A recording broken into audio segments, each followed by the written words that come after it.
하나님 말씀을 보는 시간 갖겠습니다. 사도행전 14장을 펼쳐주시기를 바랍니다.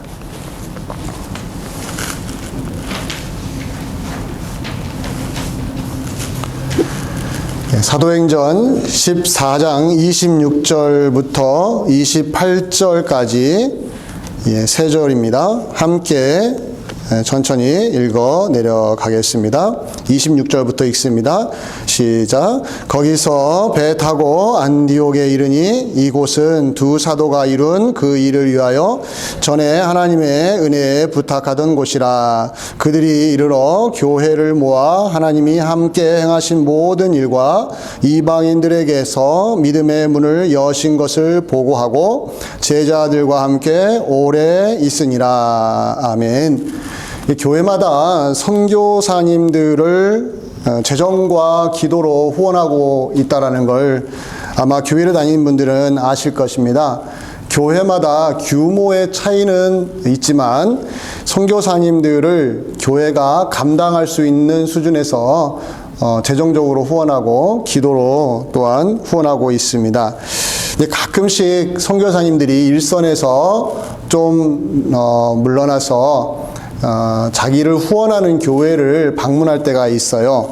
방문을 해서 이제 선교지에서 무슨 일이 있었는지를 이제 보고 형식으로 알리는데, 이제 메시지를 증거하는 그 내용을 가만히 들여다보면 어떤 이야기냐면, 이 선교사님들이 얼마나 죽도록 고생했나 이런 이야기를 하지 않고, 하나님이 자기가 선교하는 그 지역, 불모지, 영적인 불모지에서도 하나님이 역사하시더라.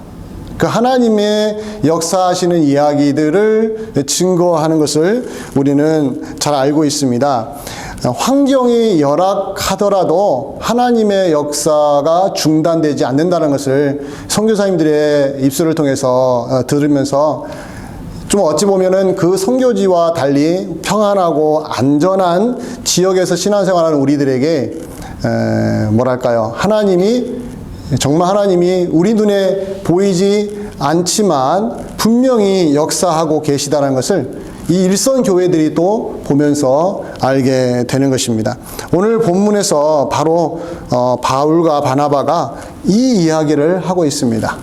시리아 안디옥에 가서 이미 세워진 교회에 가서 선교 보고를 하고 있는데, 그 내용을 보면 자기가 얼마나 능력이 있는 선교사인가, 또 자기의 설교로 인해서 선교지에서 정말 많은 영혼들이 회심하고 예수 믿었다라는 자랑을 하는 내용이 아니라, 아까 제가 서론에 잠깐 말씀드렸다시피 하나님이 어떻게 역사하셨는가, 그 이야기를 오늘 바울이 오늘 본문에서 이야기를 해주고 있는데요. 27절에 그 내용이 잘 나타나 있는데요. 27절에 보면 이런 말을 하지 않습니까? 그들이 이르러 교회를 모아, 그 다음에 쭉 지나간 다음에 보고하고 라는 말이 나오죠. 하나님이 어떻게 역사하셨는지를 교회들을 모아놓고 보고했다. 이 보고했다라는 말에서 선교 보고를 했다라고 보시면 되는데, 그 내용을 두 가지로 설명을 해주고 있습니다. 하나님이 그들과, 즉 바울과 바나바와 함께 행하셨던 일에 대한 모든 것들을 보고했고, 두 번째는 이방인들에게 믿음의 문을 여신 것을 보고했다. 이 두 가지가 보고 내용인데, 그 내용을 저는 이렇게 이해를 했습니다. 신앙 간증을 했다. 신앙 간증을 했다. 하나님이 바울과 바나바가 사역하는 현장에서 어떻게 역사하셨는지를 체험한 이야기, 그게 바로 신앙 간증이거든요. 신앙 간증은 상당히 우리 기독교인에게 중요한 이야기입니다. 자기가 하나님을 어떻게, 어느 순간에 어떤 식으로 만나게 된 이야기가 있기 때문에 그 신앙을 간증하는 거예요. 남한테 이야기하는 것입니다. 신앙 간증은 자랑하는 시간이 아니고요, 내가 쫄딱 망했는데 부자가 되었다, 이걸 자랑하는 시간도 아니고, 공부를 못했는데 예수 믿고 공부를 잘했다, 이거 자랑하는 시간도 아니고, 하나님이 어떻게 내 영혼을 간섭하셨고 나 같은 죄인을 어떻게 구원하셨으며 예수께서 나 같은 죄인을 구원하시기 위하여 십자가에 죽으시고 부활하신 이야기가 실제적으로 내가 체험을 했다. 그 이야기가 바로 신앙 간증인데 그 신앙 간증 형식으로 지금 오늘 본문에서 바울과 바나바가 시리아의 안디옥에 흩어져 있는 교회들을 모아가지고 선교를 보고하는 형식으로 알리고 있어요. 한마디로 말하면 하나님을 체험한 이야기를 해 주었다라는 거예요. 저는 여기에 우선 좀 주목을 했습니다. 오늘 본문을 묵상하면서 제가 초점을 맞춘 부분이 이거예요. 하나님 체험 이야기가 있었다라는 이야기예요. 누구에게 있었어요? 바울과 바나바에게 하나님을 체험한 이야기가 가득했다라는 거예요. 얼마나 많았는지 이렇게 말하잖아요. 20절에 보면 하나님이 함께 행하신 모든 일이라고 하잖아요. 모든 일. 하나님이 어떻게 바울과 바나바의 삶 속에서 역사하셨는지를 지금 누구와 나누고 있어요? 시리아 안디옥에 있는 교회들, 이미 세워진 교회들, 지금 우리처럼 이렇게 이스라엘 한빛교회로 모이는 이 교회들에 가서 그 선교를 이야기를 해주는 이유가 무엇이겠습니까? 하나님이 역사하시더라. 하나님은 잠을 자고 계신 분이 아니고 하나님은 힘이 없는 분이 아니라 정말 지금도 세계 곳곳에서 전도자의 입술을 통하여 복음이 선포되게 하시고 사람들을 부르시더라. 죄에 처해 있고 죄의 노예로 살던 사람들을 구원하시더라. 그 이야기를 나누면서 교회에 있는 성도들도 마치 선교 현장에서 살아가는 것처럼 느껴지게 해줬다라는 이야기예요. 이것은 하나님이 얼마나 가까이에서 우리의 삶 속에 역사하시는지를 교회가 나눌 수 있었다라는 겁니다. 이런 면에서 오늘 본문은 상당히 중요한 내용을 담고 있는데, 자, 이 내용을 보면 하나님이 바울과 바나바가 하는 모든 일에 축복을 해주셨구나. 야, 바울과 바나바 너무 부러운 사람이다. 이걸 우리에게 알려주려고 하는 것이 아닙니다. 바울과 바나바는 하나의 도구에 불과해요. 하나님이 그들만 쓰시겠습니까?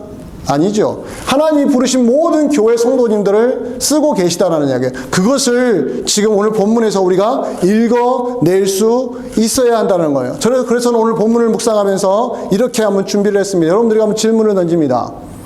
이 자리에 나와 있는 우리 성도 여러분, 과연 하나님을 체험한 이야기가 여러분에게 있습니까?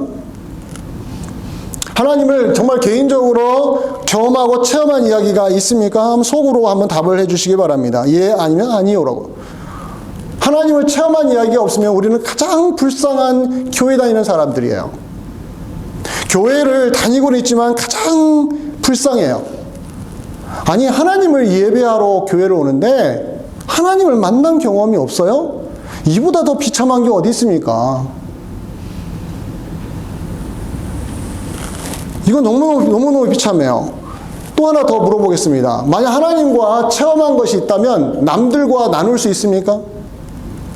남들과 그 체험한 이야기를 한번 대화를 통해서 해본 적이 있으십니까? 하나님을 체험한 사람은 그 하나님을 체험한 이야기를 남들과 공유하고 싶어 합니다. 가만히 있지를 못해요. 그런데 이것이 오늘날 이 시대에서는 잘 이루어지지 않는 이유를 저는 분석해 봤습니다. 어디에서 오는 것일까? 저는 이것이 바로 오늘날 요즘 사회가 갖고 있는 특징 때문에 그렇다고 봐요. 요즘 사회는 지식과 정보가 홍수처럼 쏟아지는 시대에 살고 있어요. 잘 들으십시오. 지식과 정보가 차고 넘치는 시대에 우리가 살고 있다는 거예요. 이것은 단순히 지식이 팽창됐다거나 정보가 이제 온 세계가 공유했다라는 긍정적인 측면에서 말씀을 드리는 게 아닙니다. 지식과 정보가 차고 넘쳤다는 것은 무슨 말이냐면 남의 이야기와 남이 경험한 사건에 대해서 너무 많이 알고 있다는 거예요. 그것이 무엇이 나쁜가? 나쁘지 않아요. 제가 드리는 말씀은 나쁘다는 뜻이 아닙니다. 이 사회가 지식을 넓히고 있고 정보를 막 쏟아내고 있고 인터넷만 열면은 수많은 전 세계 뉴스들이 우리 눈앞에 펼쳐지고 있고 요즘 넷플릭스라는 것이 있어서 얼마나 많은 전 세계인들이 온 세상이 만들어낸 영화와 드라마를 자기 눈앞에서 보지 않습니까? 너무 빨리, 너무 쉽게 접할 수 있는 이 지식과 정보의 홍수 속에서 부작용이 있다라는 거예요. 어떤 부작용이냐면 남들이 경험하고 남들이 만들어 놓은 컨텐츠, 그 내용을 우리가 마치 내 것인 양 접하지만 실제적으로는 내 이야기가 그 안에 없다라는 거예요. 내 이야기는 실종된 상태에서 남의 이야기만 듣기를 즐거워하는 현상이 일어나고 있다는 거예요. 다시 말씀드립니다. 나쁘다는 이야기가 아니에요. 부작용이라고 말씀을 드렸습니다. 이걸 놓치면 안 돼요. 제가 왜 이런 이야기 하냐면 이 지식과 정보가 홍수처럼 쏟아지고 있는 시대에 하나님을 신앙하는 기독교인에게도 사실은 막대한 피해를 주고 있기 때문에 그런 말씀을 드리는 겁니다. 어떤 피해냐? 하나님에 대한 정보, 하나님에 대한 지식이 막 쏟아져 나오는데 그 모든 내용이 다 뭡니까? 남이 연구한 것, 남이 체험한 것, 남이 겪은 이야기들로만 그 안에 있다라는 거예요. 여러분 유튜브를 통해서 신앙을 간증하는 사람들의 메시지를 들어보지 않습니까? 여러분들의 이야기입니까? 다른 사람의 이야기입니까? 다른 사람들의 이야기예요. 여러분들이 경험한 거 아니에요. 우리는 대리만족을 하지요. 마치 내가 경험한 것처럼. 그러나 내 이야기가 아닙니다. 다시 말씀드립니다. 이것이 잘못됐다고 말씀드리는 거 아닙니다. 단지 하나님의 이야기를 듣는데 남이 하는 이야기, 남이 경험하는 이야기에 익숙해지다 보니 우리 삶에 무엇이 실종되냐면 내가 경험한 하나님 이야기가 없어지고 있다는 거예요. 이걸 놓치고 이것을 놓친 채 그저 남이 했던 이야기에 계속 귀를 기울이면 어떤 착각에 빠지냐면 내 이야기도 아닌데 마치 내가 경험한 것처럼 마치 환상 속에 사람이 사는 것처럼 그러나 어느 순간 자기 홀로 남겨져 있을 때 어떤 이야기도 안 들렸을 때 자기 안에 뭐가 있습니까? 아무것도 없다는 것을 알게 되는 순간이 온다는 거예요. 신앙적으로 공허해지는 것이죠. 왜요? 내가 하나님을 만난 적이 없는 아브라함이 만난 하나님의 이야기, 다윗이 만난 하나님의 이야기, 욥이 만난 하나님의 이야기는 엄청나게 많이 듣는데 내가 만난 하나님의 이야기는 내 속에 아예 없는 거예요. 언제 알 수 있다고요? 여러분 혼자 남겨져 있을 때 인터넷을 내가 사용하지 않고 나 혼자 가만히 있을 때 여러분 자신을 한번 보세요. 여러분 마음속에 하나님을 만난 이야기가 있는가? 어느 순간 이것이 없어졌다라는 거예요. 근데 없어졌는데 그 없어진 걸 왜 모르느냐? 계속 정보와 지식이 우리 귀에 들리니까 눈으로 유튜브를 보고요, 귀로요 계속 설교를 듣고요, 남이 간증한 이야기, 드라마틱한 이야기를 막 들으면 와 할렐루야 하나님 살아계십니다 아멘 하는데 이건 남의 이야기지 내 이야기가 아니더라는 거예요. 지금 오늘 본문에서 바울과 바나바가 하고 있는 이야기 뭡니까? 남의 이야기 한 게 아니에요. 하나님이 우리와 함께 하신 이야기를 전하고 있다는 거예요. 하나님이 바울과 바나바가 사역하는 이방 선교를 하고 다니는 곳에서 어떻게 그들을 통하여 함께 하셨는지 그 이야기를, 그것은 자기들이 경험했던 이야기였으니까 그것을 자신 있게 사람들에게 외칠 수 있었던 것입니다. 이것이 우리에게 있냐라는 거예요. 사랑하는 성도 여러분, 하나님 체험한 이야기가 있습니까? 다시 물어봅니다. 하나님을 체험한 이야기가 있습니까? 소중히 여기십시오. 아, 나는 바울처럼 다메섹 도상에서 막 빛이 비치고, 와, 부활의 예수님을 만나지 못했는데, 아이고, 내가 경험한 건 아무것도 아니야. 아니요, 여러분들 우습게 보는 겁니다. 하나님이 여러분에게 허락하신 것을 여러분들이 가볍게 여기면 여러분만의 손해예요. 우리는 하나님의 은혜를 체험하고 하나님의 인도하심을 체험했다는 그 모든 이야기가, 지금 하나님이 우리와 함께 하셨다는 그 이야기가 무엇을 의미하는지를 귀담아 듣고 나에게 허락되신 그 부분을 소중히 여기면서 그것을 점점 키워나가는 훈련이 우리에게 필요하다는 겁니다. 그런 분들이 교회에서 헌신할 수 있는 거고요. 그런 분들이 유혹이 와도 이겨낼 수가 있는 거예요. 체험한 신앙이 아니기 때문에 남의 이야기만 정보 차원에서 지식 차원에서 내가 많이 가지고 있어서 비판 능력도 늘어나고 저러면 안 되지 저러면 안 되지라고 해서 판단할 수준은 올라가는데 정작 내가 만난 하나님에 대한 이야기는 없다 보니 어느 순간 내 마음에 공허함이 생기고 신앙적인 공허함이 나를 휘감을 때마다 불현듯이 내 마음속에 내가 왜 신앙생활 해야 되나라는 그런 부분에서 회의적인 생각에 빠질 수가 있다라는 거예요. 오늘 여러분과 함께 이 하나님 체험 이야기를 해보기를 원합니다. 자, 하나님을 체험했다고 한다면 무엇이 있어야 될까요? 저는 오늘 본문의 두 가지를 확인을 해드리길 원합니다. 자, 여러분에게 하나님을 체험한 이야기 있다 하면 이 두 가지가 반드시 있으셔야 돼요. 이거 없이 그냥 난 기적 체험했어요. 죽다 살았어요. 아니요, 이것이 아닙니다.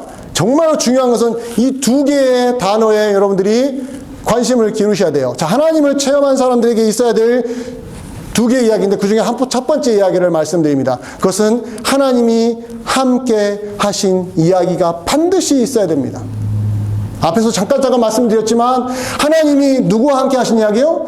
남과 함께 하신 이야기 이전에 누구와 함께요? 나와 함께 하신 이야기가 여러분들에게 있으셔야 하는 것이죠. 오늘 보면 27절에 뭐라고 합니까? 하나님이 함께 행하신 모든 일. 그럼 바울과 바나바가 그냥 구경만 하고 남에게 이렇게 역사하셨더라 이걸 수집해가지고 학자들이 수집해가지고 사람들한테 알린 게 아니라 자기가 불신자들을 만나서 유대인들의 박해 속에서 어떻게 했더니 하나님이 정말 함께 하셔서 그 모든 것들을 이겨나가게 하셨더라 그 체험 이야기를 해준 거예요. 좀 더 구체적으로 들어갈게요. 하나님이 나와 함께 하신 우리와 함께 하신 이야기에서 꼭 필요한 두 개의 또 하나의 내용이 있습니다. 이건 반드시 우리가 기억해야 되는데 하나님이 함께 하시면 이 두 가지가 나타나요. 두 가지 뭐냐면 하나님의 은혜와 하나님의 인도하심입니다. 이거 꼭 머릿속에 마음속에 담아두시기 바랍니다. 하나님이 함께 하셨다. 하나님 나와 함께 하셨다 하면 반드시 이 두 가지는 함께 움직입니다. 뭐라고요? 하나님의 은혜와 하나님의 인도하심이 반드시 뒤따라 오게 되어 있습니다. 하나님을 만났는데 하나님의 은혜가 뭔지 모른다. 안 만난 사람이에요. 부르보도 뻔합니다.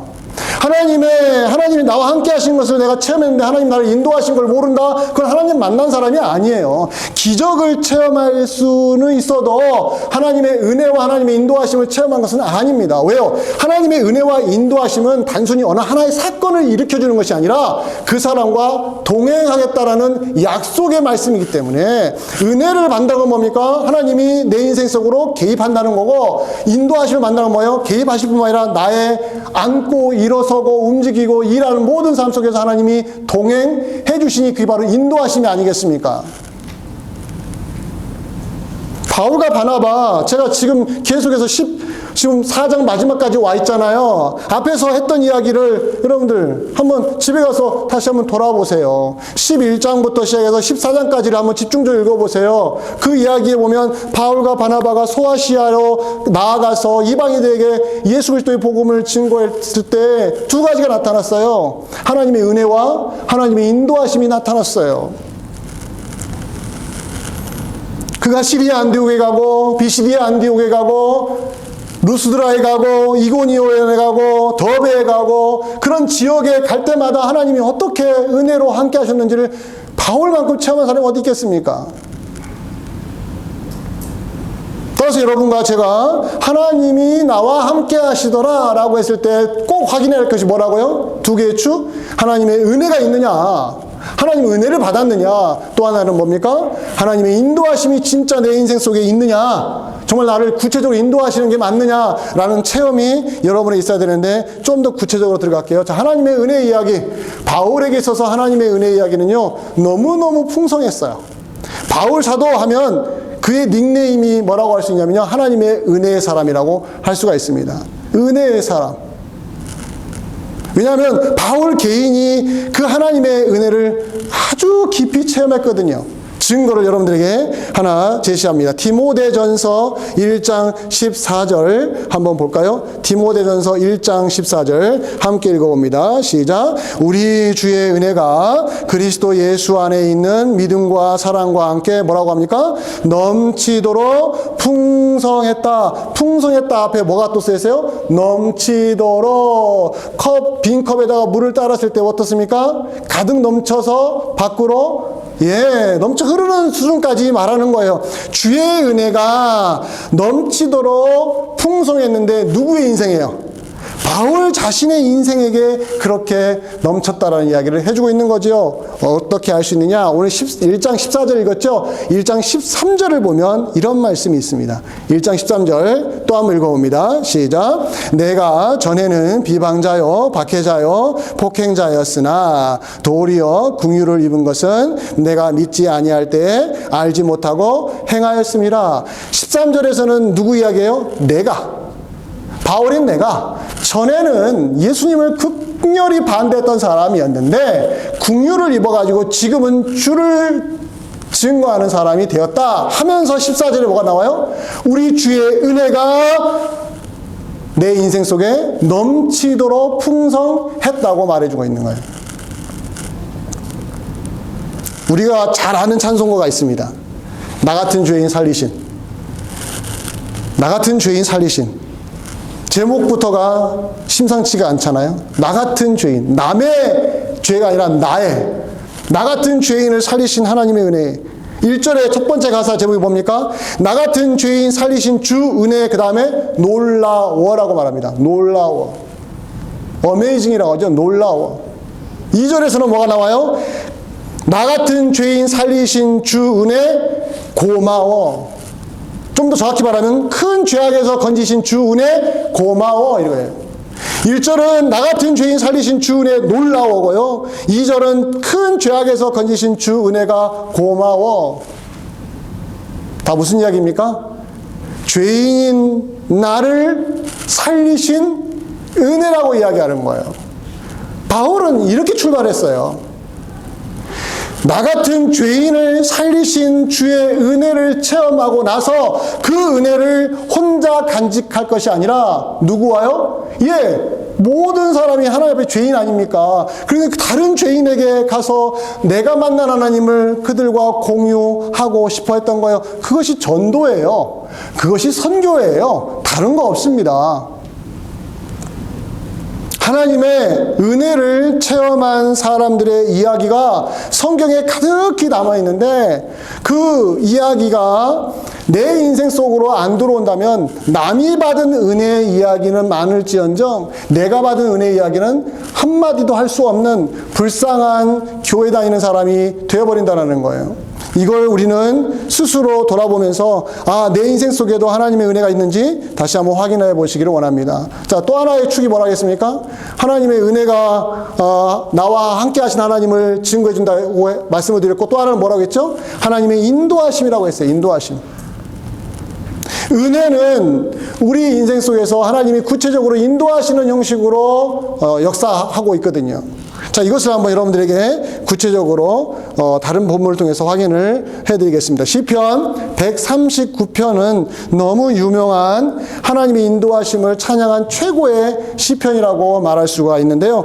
139편 9절과 10절을 특별히 한번 인용을 해보겠습니다. 같이 한번 그 본문을 읽어봅니다. 시작. 내가 새벽 날개를 치며 바다 끝에 거주할지라도 거기서도 주의 손이 나를 인도하시며 주의 오른손이 나를 붙드시리라. 여기 잘 보세요. 내가 어디에 가 있어요? 바다 끝에 거주할지라도 무슨 뜻이겠습니까? 바다 끝에 거주하다니요.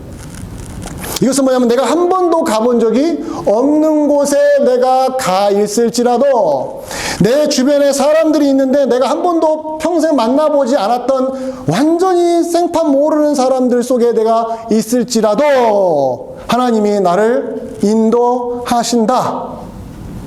또 하나는 사람이 살지 않는 곳일지라도 바다 끝에 거주한다고 뭐예요? 사람들이 살지 않을 수도 있는 곳에 나 혼자 버려진 것처럼 있을지라도 그곳에서 하나님이 나를 인도하신다.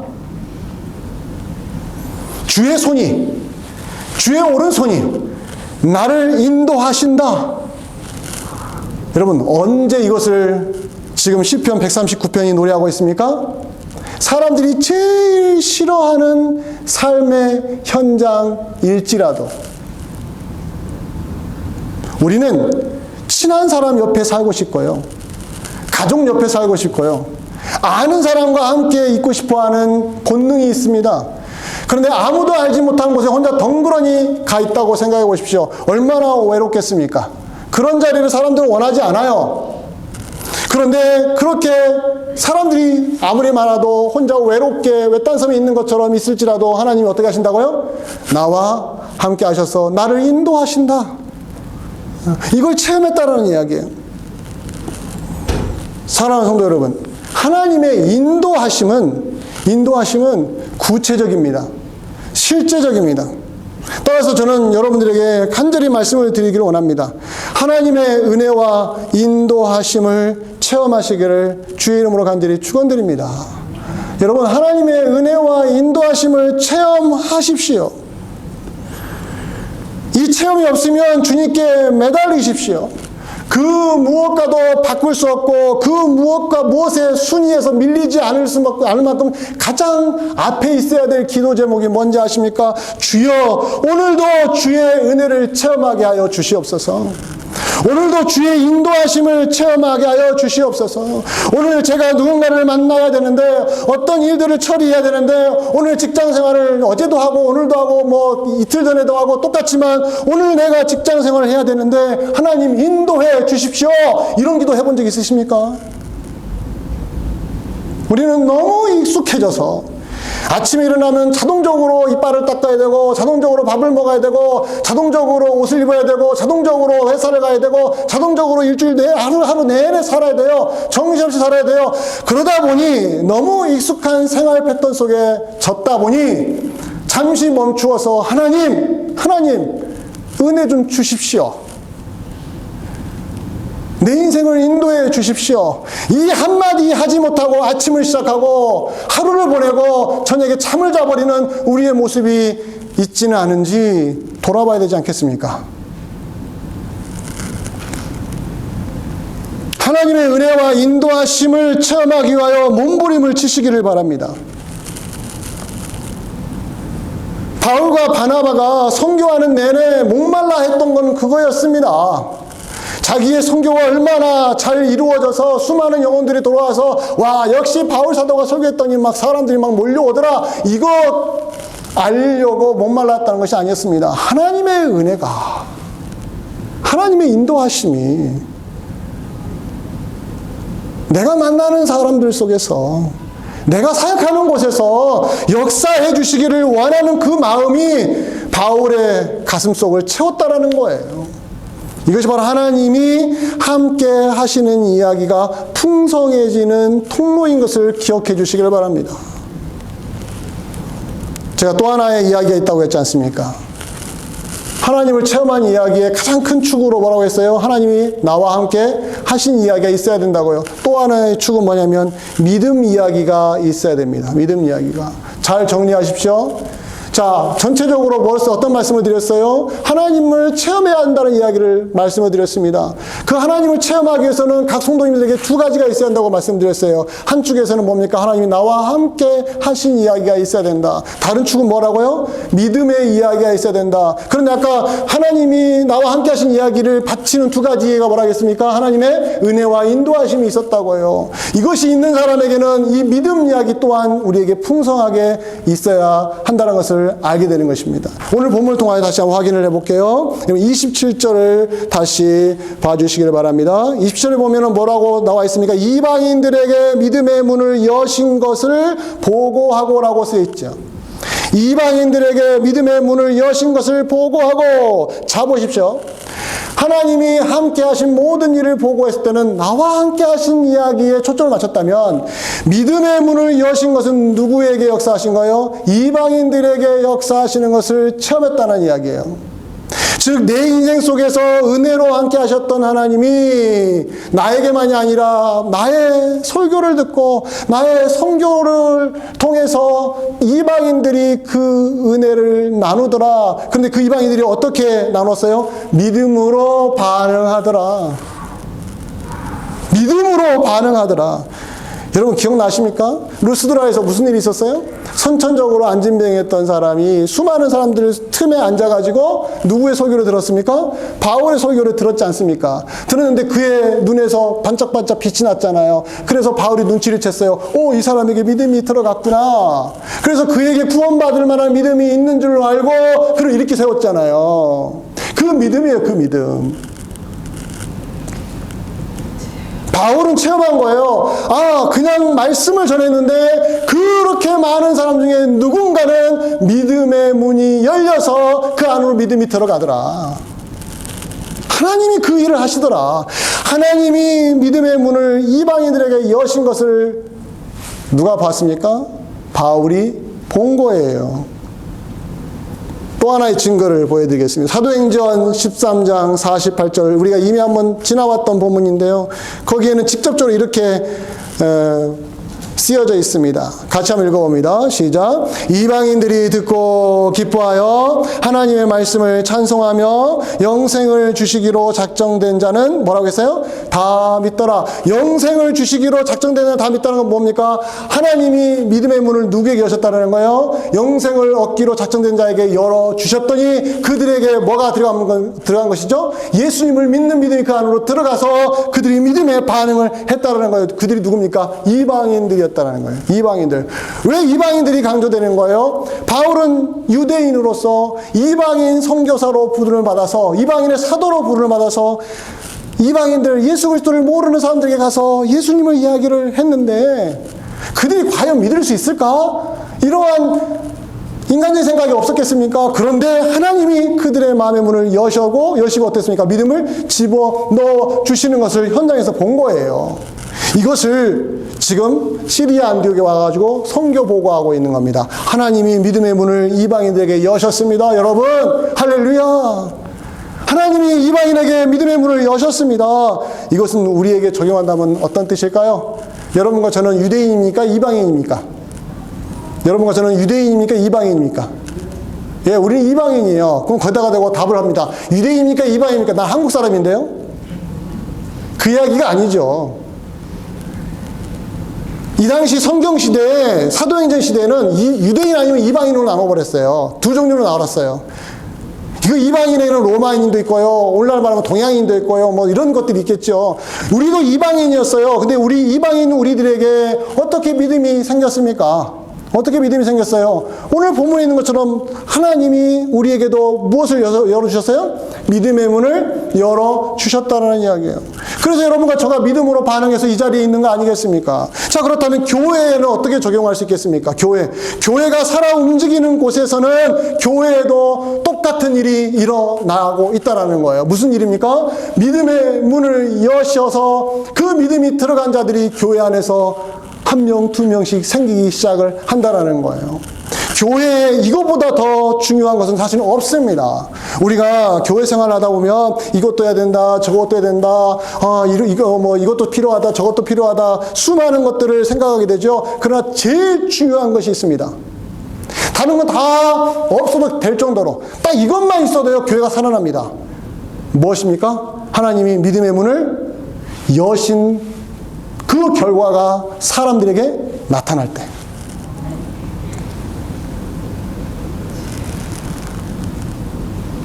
내가 교회를 10년을 다녔는데요. 매주일 교회 와서 예배드리면 목사님이 예수 그리스도의 죽음과 부활 이야기하고 천지창조를 이야기하고 우리가 죄인이라고 이야기하고 예수 그리스도의 십자가의 피로 죄사함을 받아야 한다는 이야기를 수없이 들었는데 10년을 들어서 이제 귀에 딱지가 들 정도로 많이 들었는데 오늘 갑자기 내 마음에 믿음이 들어왔어요. 여러분 불가능할 것 같아요? 이것이 교회에 허락된 하나님의 은혜입니다. 우리는 그럽니다. 내가 10년을 교회 다니는데 20년을 교회 다니는데 내가 들은 게 얼마나 많은데 그건 정보라니까요. 지식이라니까요. 정보와 지식이 여러분을 구원하지 않습니다. 2 곱하기 2는 4 이걸 알았다고 해서 내가 구원받는 게 아니듯이 하나님이 나를 위하여 십자가에 죽으셨습니다라고 내가 아는 것으로 내가 구원받는 게 아닙니다. 믿음의 문이 열려야 됩니다. 모든 불신의 그늘이 사라지고 불신의 장벽들이 무너지고 믿음의 문이 활짝 열려서 우리 안으로 진짜 믿음이 들어와서 내가 진짜 오늘 처음으로 예수를 믿는구나 라는 느낌이 들 그런 순간이 여러분에게 있으셔야 되는 거예요. 그래서 제가 마지막으로 하나 더 언급할 것이 있습니다. 기존 신자들입니다. 기존 신자들. 이미 예수 믿은 지 나는 20년 됐어요. 30년 됐어요. 나 예수 믿어요 라고 하는 분들에게 저는 간곡히 지금 정말 권면을 하고 싶습니다. 여러분들 진짜 믿음의 문이 계속 열려 있습니까? 믿음의 문이 계속 열려 있습니까? 주님이 과거 어느 시점에서 여러분의 믿음의 문을 여셨던 것은 아는데 지금도 그 믿음의 문이 열려 있습니까? 아니면 여러분이 닫아 걸고 있는 것 아닙니까? 의외로 너무 많은 기존 신자들이 믿음의 문을 안에서 닫아버리고 안 열어주고 있어요. 언제 알 수 있느냐? 이렇게 하나님 말씀이 들려질 때 알 수 있습니다. 여러분 안에서 탁탁 쳐내는 거 보시면요, 여러분 믿음의 문을 여러분이 잠근 거예요. 여러분 그렇게 말하지 마십시오. 하나님은 천지를 만드셨는데 내가 믿음의 문을 꽉꽉 닫아도 하나님 알아서 쫙 열리게 할 수 있지 않습니까? 이런 싸움 하지 마세요. 여러분만 손해예요. 우리만 손해예요. 우리만. 요한계시록에도 보지 않습니까? 문을 열으라고요. 문을 열으라고. 예수님이 밖에서 문을 두드리신다고 했지 않습니까? 너희가 문을 열고 있으면 어떻게 됩니까? 주님이 들어오고 나가면서 좋은 것들을 주시잖아요. 사실 오늘날 이 시대에 처음 예수 믿는 사람들의 이야기, 예수님 몰랐던 사람들에게 믿음이 들어가서 믿음의 문이 활짝 열렸다는 이야기, 그 이야기보다 더 절실하게 필요한 것이 뭐냐면 기존 신자들의 믿음의 사건이 있어야 한다는 거예요. 예수 믿은 지 10년이 됐다고 20년이 됐다고 우리가 자랑할 것이 아니라는 것이죠. 현재 내가 믿음의 문을 열고 있는지, 하나님의 그 두드리는 손길에 내가 마음의 문을 열고 믿음으로 반응하려고 하는 것인지, 이것을 우리가 확실하게 점검을 해야 하는 것입니다. 사랑하는 성도 여러분, 말씀을 맺고자 합니다. 하나님을 체험한 이야기가 있습니까? 라는 제목을 오늘 정했습니다. 하나님을 체험한 이야기가 나에게 있습니까? 남의 이야기가 아니라 나에게 있습니까? 이게 없다면 저는 가장 불쌍한 신앙이라고 말씀을 드렸습니다. 교회를 다녀도 이렇게 다니면 가장 불쌍한 사람이라고 말씀을 드렸습니다. 그럼에도 불구하고 교회를 나오시는 것 자체는 희망적입니다. 왜요? 나오셔야 하나님 말씀을 들을 수 있으니까. 그러면 하나님이 기회를 주실 거니까. 그렇다면 오늘 이 시간이라도 여러분들에게 하나님이 은혜로 다가가시고 그 은혜를 입은 자로서 하나님이 인도하심을 체험할 수 있다면 이보다 더 큰 축복은 없을 것입니다. 그뿐만 아니라 하나님이 우리에게 믿음의 문을 열어주셨다면 여러분이 스스로 닫지 마시길 바랍니다. 계속해서 활짝 열어 놓은 상태에서 주님께 믿음으로 반응하시기를 바랍니다. 믿음으로 반응하시면 우리의 인생 속에 하나님의 놀라운 은혜가 더 차고 넘칠 줄로 우리는 믿을 것입니다. 여러분과 제가 믿는 것이 뭡니까? 이 시대에 우리가 믿고 의지할 분이 누굽니까? 우리를 살리신, 십자가 죽음으로 부활하심으로 우리를 살리신 예수 그리스도의 그 능력으로 우리는 오늘 이 시대를 이겨나갈 수 있어야 합니다. 이런 은혜가, 주의 그 놀라운 은혜가 우리 인생 속에 가득 넘치기를 주의 이름으로 간절히 축원드립니다. 기도하겠습니다.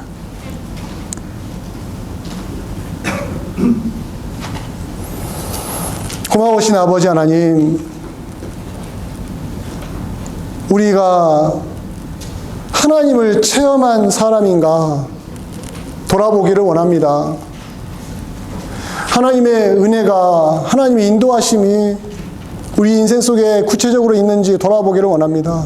주여 우리에게 허락하여 주시옵소서. 우리가 믿음의 반응을 하게 하여 주시옵소서. 믿음이 없는 분들에게는 하나님의 믿음의 문을 활짝 열어 주시옵소서. 이미 체험한 성도님들이란다면 지금 여기에서 그 믿음의 문을 열고 있는지 우리 스스로를 돌아보며 우리 주의 은혜를 사모하게 하여 주시옵소서. 예수 그리스도 이름으로 기도하옵나이다. 아멘.